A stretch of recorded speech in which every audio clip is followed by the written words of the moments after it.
Hey, this is Toe2 Bravo, and this is our update video on our Chinese SKS. The last video, I showed you the rifle full of Cosmoline, both assembled and disassembled, and I also showed you all of the cracks that would need repaired. Since that video, after several hours of cleaning the Cosmoline and grime off of the rifle, and an additional couple hours plus a day's drying time, I've fixed all the cracks on the stock to the best of my ability. I used this product here, this Gorilla Glue. What I did was I went in, I separated the crack as well as I could, dampened the crack, and applied the glue. And then after the glue was applied, I went and cinched everything down as best I could. I'll insert some pictures of that.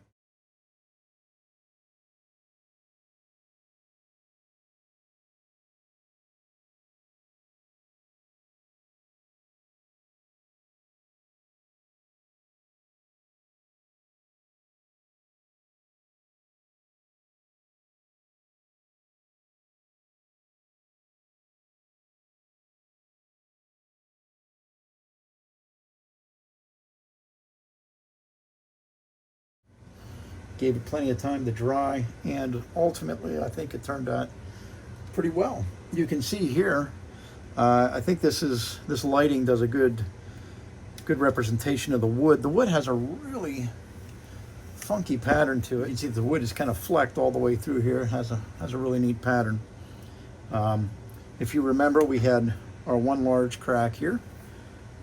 You can see that has sealed up really well right there. What we'll do is, before we flip the rifle over, we'll just do a kind of drive-by here so you guys can see it, especially since it's been cleaned. She is rough. What'll be cool though is if she shoots well. So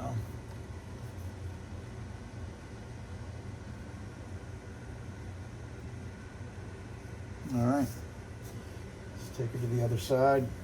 Now this side, if you will remember, is the battle damaged side. Right here you can see all those nails. So again, the same process over here. There was a lot of cracks and breaks. We separated those, applied the Gorilla Glue, cinched everything down, and let it dry for 24 hours.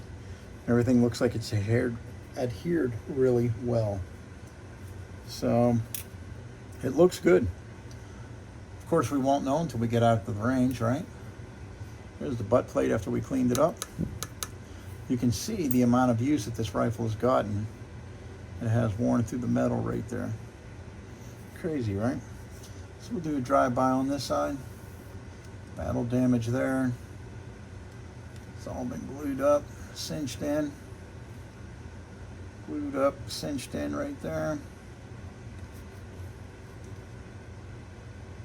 Those markings really come out now after everything's been cleaned up. There's our markings there, serial number. And on through here. So there she is. She is not pretty, but hopefully she's functional. All right, so our next step will be going out to the range and shooting it, see if the stock holds up, especially this area back here. If it does, then we'll see what kind of groups we can get out of it. If we get some good groups and it holds up, maybe we'll shoot it against the Yugoslavian SKS and see which one has better accuracy. So really, there's not much else to talk about. So we'll just take a look at the top of her there. I guess we'll wrap her up. Serial numbers all match. All the steel parts have matching serial numbers. So I'm pretty convinced that this stock doesn't belong to this rifle at all. I have a lot of fitment issues here on the bottom and at the top here.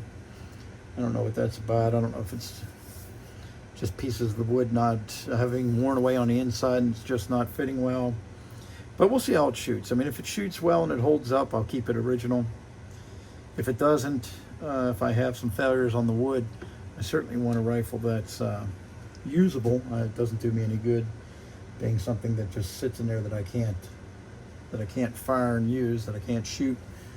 I'll be forced at that point to, I'll keep the stock just so it can go with the rifle, but I'll order something new. So this is Toad 2 Bravo.